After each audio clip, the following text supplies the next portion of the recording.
Nous allons donc travailler dans cette leçon sur les sockets. Alors, un socket est l'association d'une adresse IP et d'un port. On verra que nous aurons des instructions qui vont nous permettre d'associer ces deux choses. Ça va nous permettre, en associant ces deux choses, une connexion distante sur un site web par exemple. On pourra aussi bien sûr accéder, outre les sites web, aux services FTP, aux mails, en utilisant les sockets directement. Nous verrons qu'il faut connaître bien sûr les RFC de chaque protocole pour exactement utiliser les bonnes commandes pour chaque service.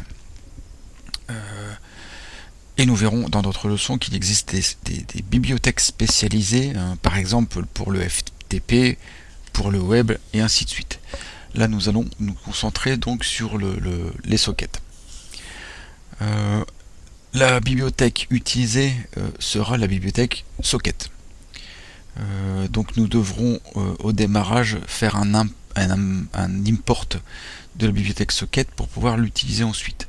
Nous aurons ensuite quelques petites choses à définir, comme est-ce que nous utilisons l'UPv6, est-ce que nous utilisons l'IPv4, est-ce que nous utilisons les sockets réseau, est-ce que nous allons travailler en TCP, en UDP. Donc c'est assez simple, on va voir comment cela fonctionne. Donc nous allons commencer par un petit programme tout simple où on va juste faire une connexion sur un site distant. Nous allons faire ça donc dans un fichier.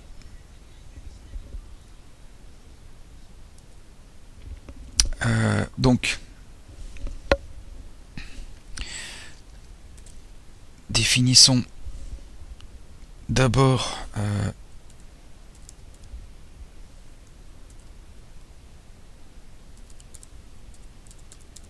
que nous sommes en Python. Nous aurons peut-être besoin d'utiliser les caractères accentués, donc nous allons lui dire que nous allons travailler en UTF-8.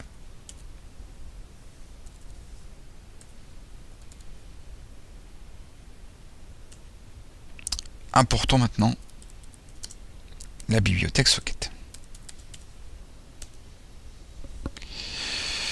La première chose que nous allons faire, c'est que nous allons créer l'objet socket. Donc, appelons cet objet S.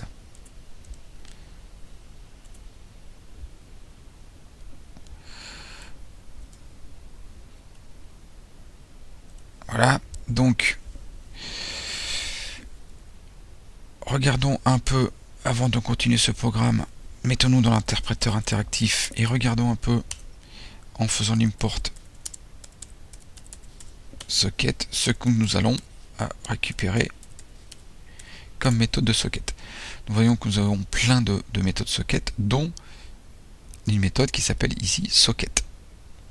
C'est cette méthode socket de la bibliothèque socket qui va nous permettre de définir la façon dont nous allons utiliser le socket. Donc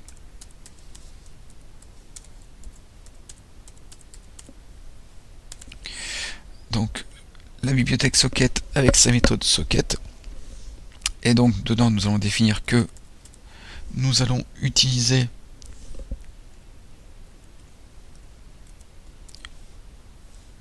AF underscore inet. Donc AF underscore inet veut dire que nous allons utiliser les sockets réseau et IPv4. Si nous voulons utiliser IPv6, nous allons utiliser AF underscore inet6. Nous allons travailler pour l'instant en UDP, en TCP, pardon. Donc socket.sock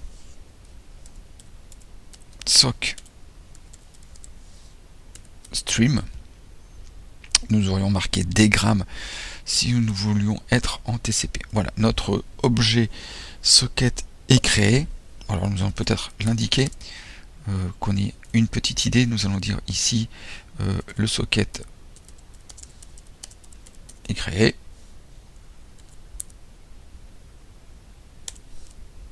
Pour avoir une petite indication où on se trouve sur le socket. Et on va se connecter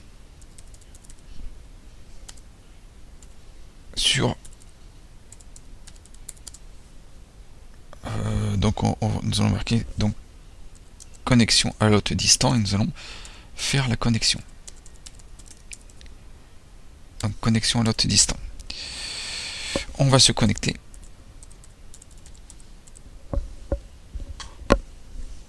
Donc nous allons faire du web pour l'instant, donc on va se connecter. Nous allons essayer de nous connecter donc sur l'hôte distant, par exemple.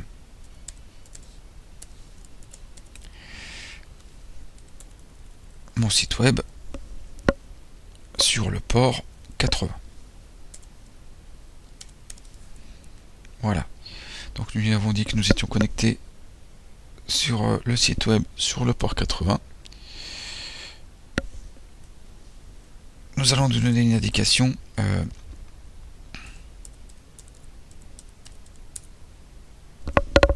donc, connexion effectuée.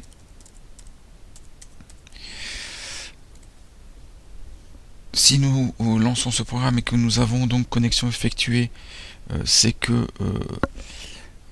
tout s'est bien passé. Si quelque chose se passe mal, nous aurons une erreur qui va apparaître sur notre console. Nous allons juste tester ça pour l'instant.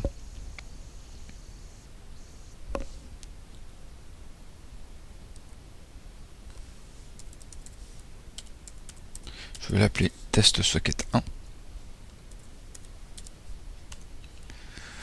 Voilà. On va la mettre de côté. Et nous allons essayer la connexion donc.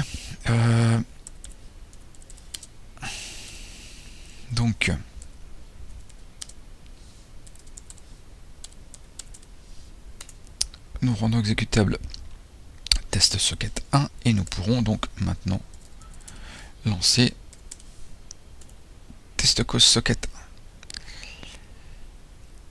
1. Alors une petite erreur ici parce que j'ai sûrement, je vais reprendre, oublié. Alors l'erreur est sur connect, ça prend 2 arguments, donc je me doute de ce que je j'ai fait. Je reviens ici, je réeffectue. Oui, ici c'est un tuple qu'il faut lui donner en entrée avec le site, l'adresse IP ou le site web à atteindre et le port. J'enregistre et on va recommencer. Donc le socket est créé, connexion à l'hôte distant. Alors après ça peut aussi dépendre de ma connexion qui n'est ici où je suis n'est pas très bonne. Voilà, connexion effectuée. Donc il n'y a pas eu d'erreur. Ici, il n'y a pas eu d'erreur, donc tout s'est bien déroulé et la connexion s'est apparemment faite sur l'hôte distant. Nous allons continuer un peu, reprendre ce petit programme. Voilà, et nous allons continuer un peu pour vous essayer de faire quelques petites choses. On va utiliser la méthode, donc notre socket s'appelle, notre objet s'appelle S, on l'a déjà utilisé pour connect. Nous allons essayer d'envoyer quelque chose. Nous sommes sur un site web, nous allons essayer d'envoyer une commande web, donc par exemple get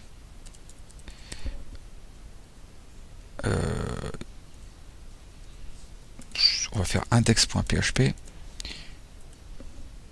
ou HTML. On va essayer PHP et on va lui dire que nous sommes en HTML 1.1 et donc derrière nous allons faire du /r/n/r/n. Donc ça, si vous comprenez pas ce qui est écrit là, il faut aller voir la RFC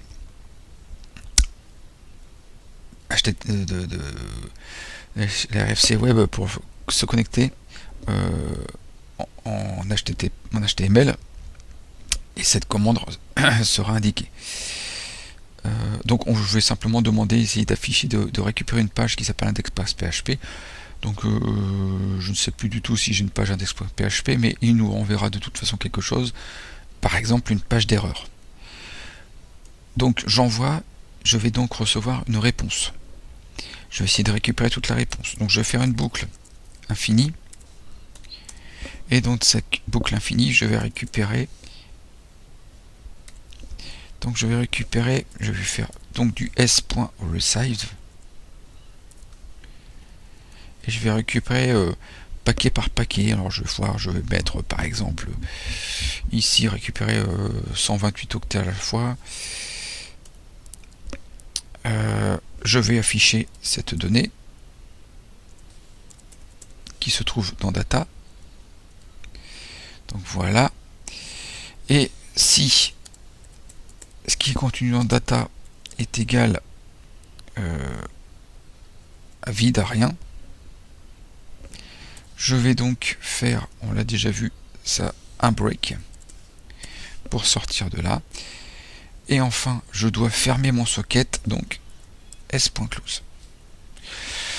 Donc si nous résumons un peu ce que nous avons ici, nous avons la création de socket qui se trouve ici, en lui indiquant comment créer ce socket. Donc utilisation ici de af_inet, qui veut dire IPv4, et donc utiliser le socket réseau IPv4, ici qui veut dire TCP.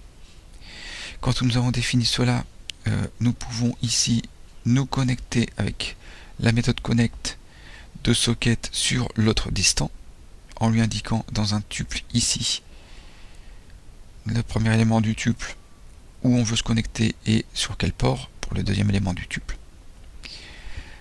Et ensuite ici on va envoyer donc send pour envoyer en TCP.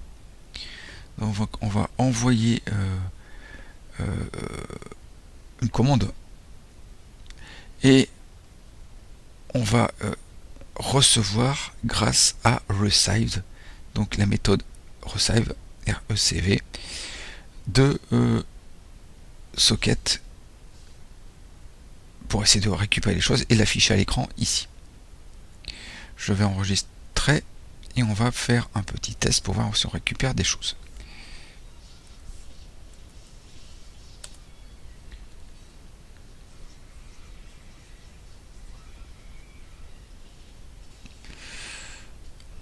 Alors je n'ai rien de récupéré, donc je n'ai rien d'affiché. Je revérifie un peu les choses. Donc j'ai bien fait une boucle while. Je vais quand même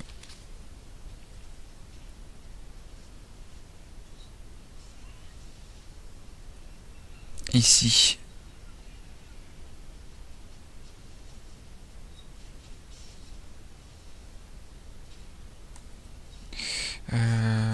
je récupère bien. Je vais quand même mettre une petite phrase ici pour voir si je suis bien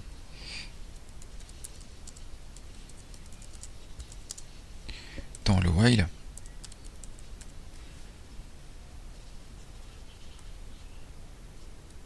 Voilà, je vais tester ça.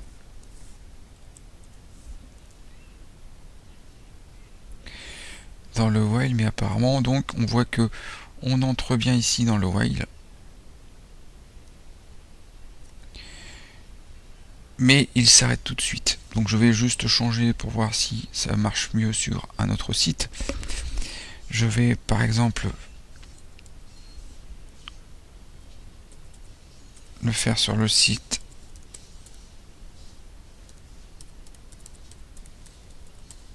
servalconcept.com, un autre site, voir s'il répond mieux.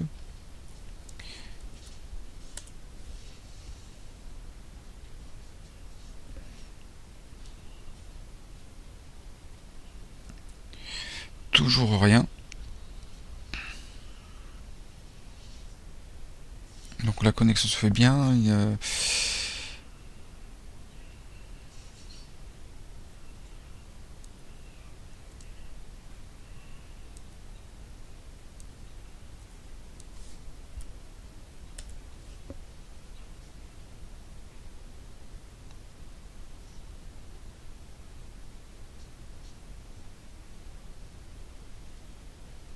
Donc on a ici une boucle pendant qu'il est en train de récupérer.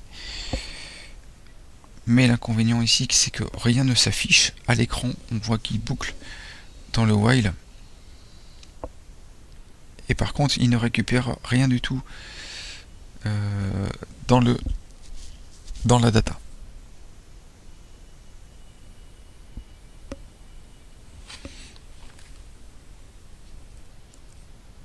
Nous allons donc stopper le programme. Je vais faire un petit test.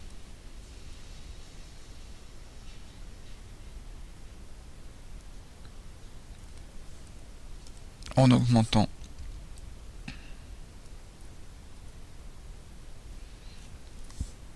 la récupération.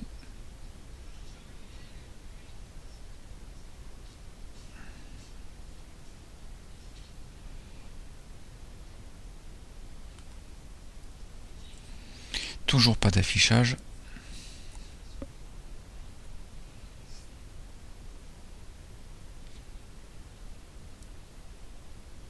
Donc voilà, après quelques petites modifications, juste changer le site, rechercher un peu un autre site. J'ai utilisé ce site où j'ai écrit un bouquin là-dessus. Là, nous avons une réponse. Et donc, si je lance maintenant, donc la connexion sur le site ici, nous avons comme réponse, alors c'est bien sûr ici, après on peut tester différentes choses, mais il suffit de changer des choses là-dedans, dans le send. Mais là, on récupère une page d'erreur que l'on peut afficher. Donc, vous voyez, on récupère ici une page d'erreur récupérée directement sur le site.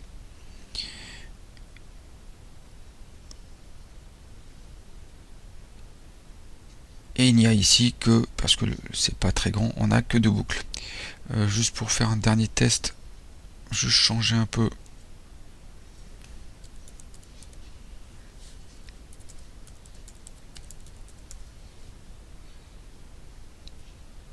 sur le site de l'université pour voir si on a les mêmes réactions.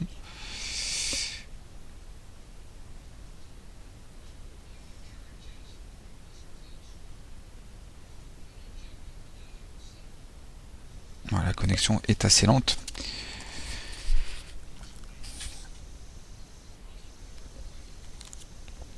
Donc pendant que la connexion se fait, donc là j'ai un problème réseau. Simplement, voilà, ça marche. Il suffit de relancer. Vous avez par exemple ici, pour le site de l'université, vous retrouvez la récupération des infos.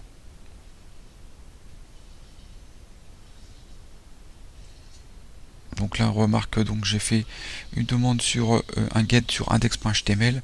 Là on n'a pas de page d'erreur et on récupère bien le contenu de index.html. C'est pas ici, c'était plus bas.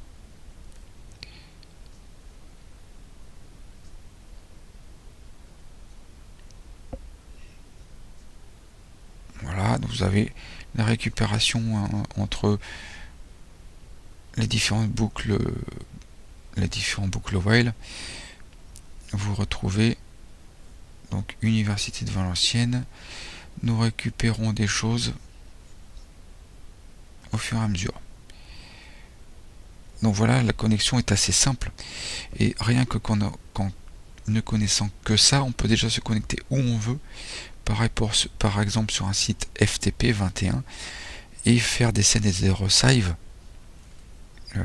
des scènes pour faire la demande et resave pour récupérer, et on peut déjà faire beaucoup de choses rien qu'avec les sockets. Nous avons ici travaillé avec les sockets en TCP. Nous avons utilisé send. Si nous travaillons avec les sockets en UDP, nous utiliserons send to. Nous avons utilisé resave pour TCP, nous utiliserons resave from pour UDP. Donc voilà la première utilisation de socket. Donc avec un petit problème suivant les sites web utilisés. Nous avons vu de temps en temps des erreurs. Donc nous avons vu d'une autre leçon le try et except. Nous pourrons donc gérer ces erreurs. Alors quelles erreurs nous pourrions avoir ici? Nous pourrions avoir le socket.error, donc E2R OR pour error, les erreurs d'entrée-sortie générale et les problèmes de communication. Nous pourrons avoir un socket.getError, donc G-A-I-E-2-R-O-R, les erreurs qui apparaissent lors de la recherche d'informations sur les adresses. Nous pourrions avoir des socket.error avec un H pour erreur, H-E-2-R-O-R, les autres erreurs d'adresse, qui ne sont pas celles que j'ai citées juste au-dessus. Et nous pourrions utiliser socket.timeout, par exemple, pour tout ce qui concerne les problèmes de déplacement de temps. Système set timeout devrait être appelé si nous l'utilisons avant de créer le socket ou d'utiliser le socket. Donc nous allons, pour un peu terminer cette leçon, nous irons plus amplement dans une autre leçon qui sera la prochaine. Nous ferons un serveur TCP puis un client et nous communiqueront entre les deux. Mais là nous pouvons d'ores et déjà, pour comprendre un peu comment utiliser ici les erreurs et gérer les erreurs, et nous finirons là-dessus pour cette leçon. Nous allons essayer de gérer et d'utiliser quelques erreurs. Donc reprenons ici. Donc nous allons retravailler ici, voilà. Nous pourrons faire ici un try. Essayons, donc ça veut dire essayons de créer le socket. Si un problème qui se passerait ici, nous pouvons faire directement en dessous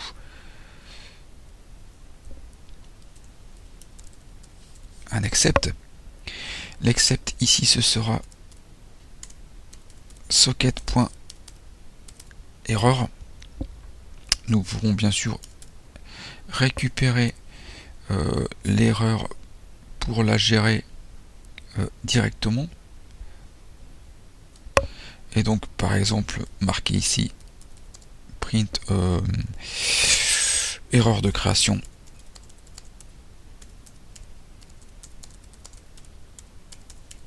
de socket.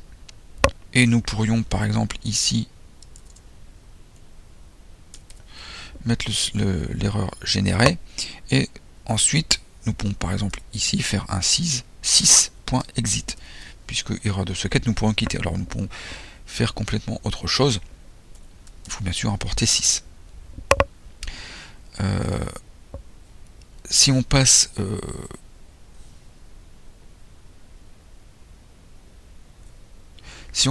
la création de socket, donc on arrive ici, donc on peut dire bien sûr que le socket a été créé sans problème. Nous pourrions ensuite par exemple demander à l'utilisateur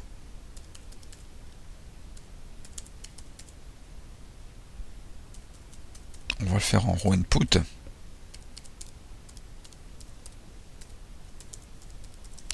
entrer le port de connexion. Voilà, la personne entre le port de connexion, donc récupère ça dans port. Nous pourrions faire ici un try. Nous allons faire un try port égale int de port. Nous essayons de le transformer en entier. Si ça ne réussit pas, nous pourrons faire ici l'except que nous avons déjà vu, celle-ci dans notre leçon value error. Alors essayons de gérer un peu mieux ici. Donc si on n'arrive pas à transformer le port que l'utilisateur a entré en entier, donc nous allons pouvoir ici faire donc erreur nous pouvons faire ici un try de nouveau à l'intérieur, donc dans l'exception. De ce try, nous pourrions faire port égal socket point get serve by name et lui dire host virgule TCP pour qu'il essaie de tout seul récupérer le port. S'il n'arrive pas ici, donc nous aurons aussi un socket error que nous récupérerons et on pourrait en faire ici un print ne trouve pas le port.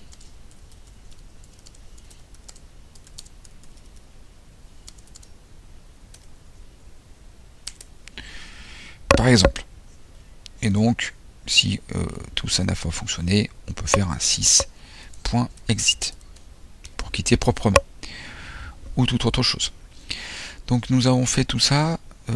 Donc maintenant nous allons faire la connexion à l'autre distant ici. Donc nous allons pouvoir de même ici faire un try. Essayez donc la connexion. Si ça ne marche pas, donc ici je vais mettre du coup port. Je vais mettre ici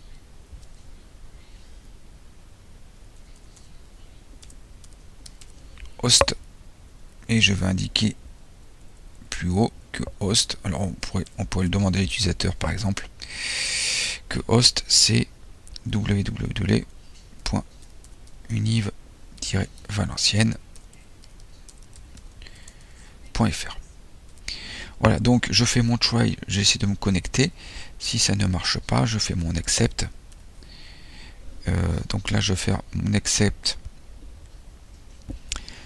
Ça va être donc socket.getError.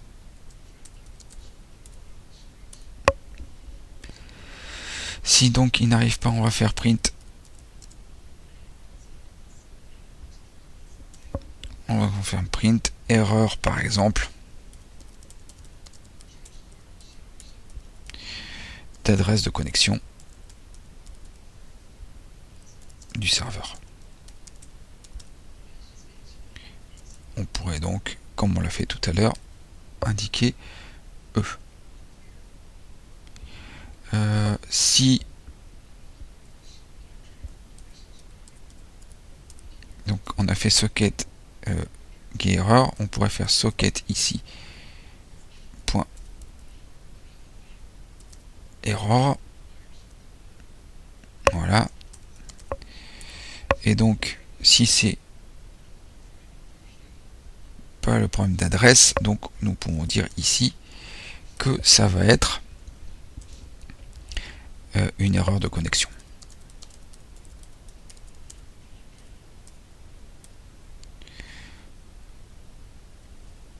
Voilà. Et donc pouvoir sortir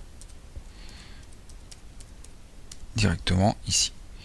Si on arrive en bas, la connexion s'est effectuée. Donc on pourrait encore faire d'autres tests, un test sur le send, try du send. Si ça ne marche pas, faire un accept socket.error, faire la gestion aussi. Faire la même chose pour le try, pour le receive. Si on ne reçoit pas des choses, faire un accept socket.error et gérer tout ça de cette façon.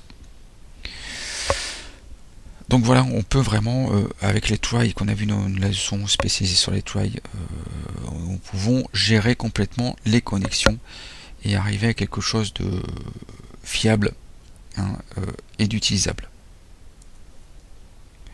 Donc voilà pour cette leçon sur sur les sockets.